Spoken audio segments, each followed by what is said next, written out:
তো hello guys, তো আজকে আমি সকাল সকাল উঠে একটু রুটি আর একটু তরকারি সহকারে একটা মিষ্টি সাহায্যে আমি খেয়ে খাবারটা সেরে তারপর দেখি একটা তনুজয় নামের একটা ব্যক্তি চলে এসেছিল আমাদের বাড়িতে।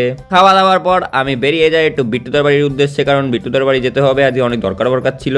খুব বর্ষার দিন আমি ছাতা নিই না, হুডিটাই মাথায় দিয়ে নিই যাতে জলটা মাথায় না পড়ে। তারপর বিট্টু বাড়িতে এসে দেখি বিট্টু চমকে গেল আমাকে দেখে। তারপর তনুজয় একটু নেশা করছিল, ও তো নেশাই থাকে সারাদিন না, তিনজনে তাস পারে না তাই উনো খেলছিল। তারপর দেখি বিট্টু বাইরে গিয়ে হাফ প্যান্ট পরে কারোর সাথে একটা গল্প করছিল, আকাশে খুব মেঘাচ্ছন্ন ছিল। আর আমি একটু বিট্টুদার হেডফোনটা চুরি করে আমি একটু গান ফান শুনছিলাম। তারপর তনুজয়ের বাড়িতে গিয়ে দেখি একটু ম্যাম করে নিজের মাকে ডাকছিল, কিন্তু তারপরে চলে গেল। তারপর আমি বাড়ি চলে এসে আমার ফোনটা দেখছিলাম, আমার ফোন তো না যেন ব্যাটারির বোম বক্স, 200 ঘন্টা ধরে চলছে আমার ফোন, ভাবো। তারপর আমি পড়তে চলে আসি, তারপর পড়ার এখানে পড়ার দিয়ে শেষ করে আমি বাড়িতে এসে আমি একটু ম্যাগি ঠ্যাগি বানিয়ে খেয়ে দিয়ে তারপর আমি সন্ধ্যাবেলা আবার বেরিয়ে পড়ি, কারণ আমার তো কোনো কাজ বাজ ছিল না, পরীক্ষাও শেষ। এখানে এসে তনুজয় 7 টাকার একটা চা খাওয়ায়, কিন্তু তনুজয় টাকা আনতে ভুলে গেছিলো, তাই ফোন কোড দিয়ে কী সব করছিল বেশ একটা। তারপর আমরা সোজা বাড়ি চলে আসি। আজকের মতো ব্লগটা এখানেই শেষ। ভালো লাগলে লাইক শেয়ার